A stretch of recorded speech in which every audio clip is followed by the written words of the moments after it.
se trouve à Saint-Romain-de-Caudière, là.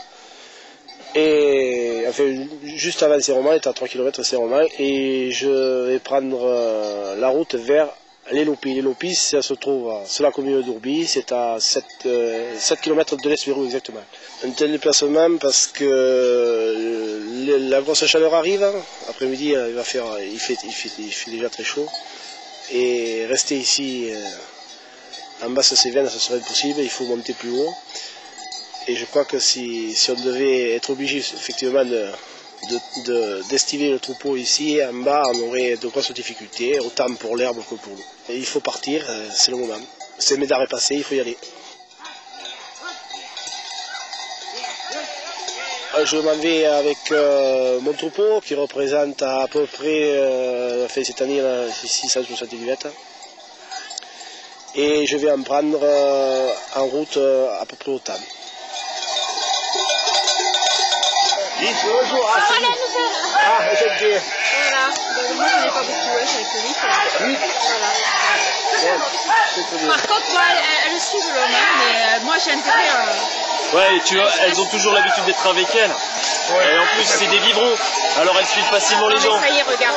Et voilà, tu vois, elles sont en train de se mélanger. HV, hein, Jean-Louis. Ouais, mais j'ai bien vu.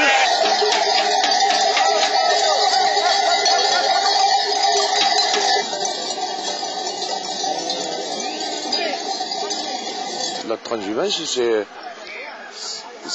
comment dirais-je, ça a été ancestral, ça a été de toujours. Les moutons, c'est son époque, il faut qu'ils s'en aillent. Hein. Et de garder les moutons ici, c'est pas bon, l'été. Ils savent qu'ils partent. Hein. Et ils vont passer 3 mois, ils redescendront au mois de septembre, octobre, et voilà. Et tous les ans, c'est pareil.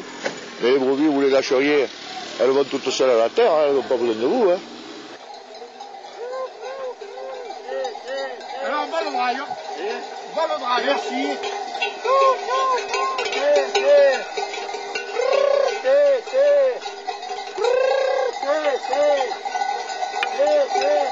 Pour monter, il nous faut environ 3 jours.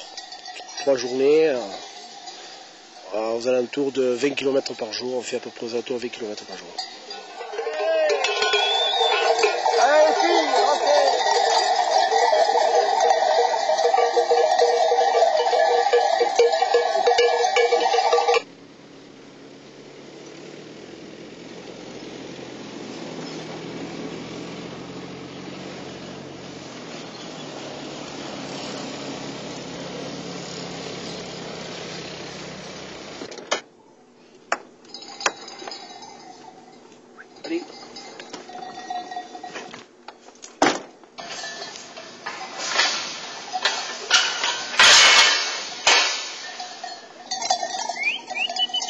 Allez. Allez.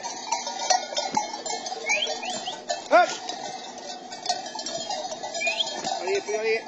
Allez. Là, j'ai les bêtes qui sont un petit peu blessées, je vais mettre de bombe antibiotique. Blessées c'est souvent par les branches, on va dans l'administration, dans l'ONF, sous les pins, il y a souvent des branches sèches, et les bêtes quand elles passent, ça arrive qu'elles se déchirent. C'est comme ça tous les matins? Et oui, tous les matins, oui, avant le départ, il faut regarder ce qu'il faut penser, ce qu'il faut...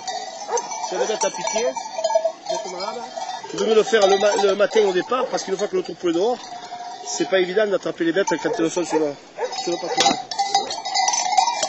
Allez.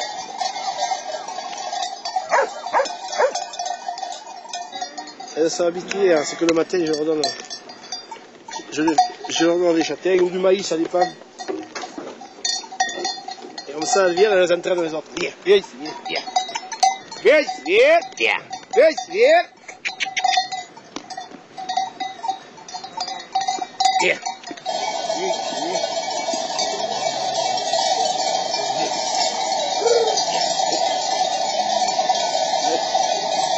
Après la journée, vous voyez, elle commence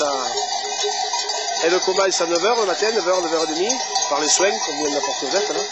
Et après, jusqu'au soir, maintenant les jours diminuent pas mal, mais jusqu'au soir 9h à peu près, 9h30, on ferme. Ça fait à peu près 12 heures derrière le troupeau. Et c'est pas bon, nous c'est un boulot qui nous plaît, mais je comprends très bien que les jeunes ils aient la difficulté à se sacrifier pendant 12 heures derrière un troupeau. Parce que nous en sommes aux 35 heures par semaine actuellement. Et nous en sommes aux 8.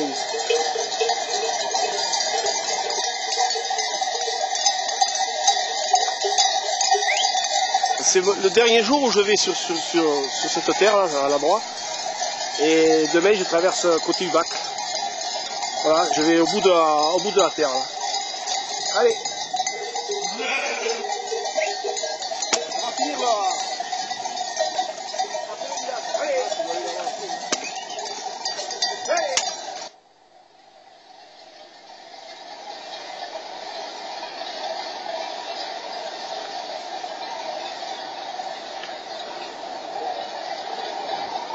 Ici on est au Lopi. C'est une terre d'estive qui reçoit des moutons l'été depuis peut-être des centaines d'années.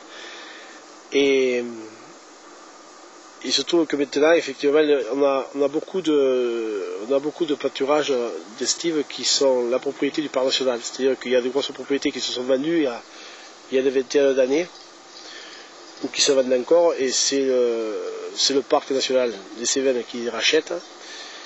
Et par ce biais, la transhumance ovine, je dis bien ovine, peut continuer. Donc on peut remercier le parc national qui nous permet de continuer cette transhumance qui est tout à fait nécessaire et indispensable pour l'élevage du mouton dans nos garrigues et nos Cévennes qui sont à basse altitude. On a à peu près 70-75% de terres qui appartiennent au parc national et 25% qui appartiennent à des propriétés privées. On a environ 1200 hectares pour les 5000 bêtes qui représentent les troupeaux d'une 35 éleveurs, 35 éleveurs à peu près. Mais je voulais dire que la situation de l'élevage au vin, viande, je dis bien viande, dans son ensemble est quand même mal loti, parce qu'on s'aperçoit d'une chose que on vend les agneaux depuis 30 ans, on vend les agneaux à peu près au même prix, et que avec l'Europe à 25 maintenant, avec des agneaux qui vont nous arriver encore de Pologne ou de Hongrie, j'ai peur que le marché ne s'arrange pas. Et j'ai eu toujours de l'espoir dans ce métier parce que je l'ai aimé, je l'ai adoré ce boulot. Mais j'approche la retraite et maintenant, quand même, depuis quelques années, je me pose des questions. Si cette politique continue, j'ai bien peur que pour vivre du mouton, ce sera difficile, très difficile. On a sacrifié une vie pour créer quelque chose et bon, c'est vrai que dans quelques années, tout va s'arrêter. C'est vrai qu'à quelque part, ça fait de la peine. Et surtout, ce qui fait de la peine, c'est de voir que c'est la profession elle-même qui est en train de mourir. J'espère me tromper.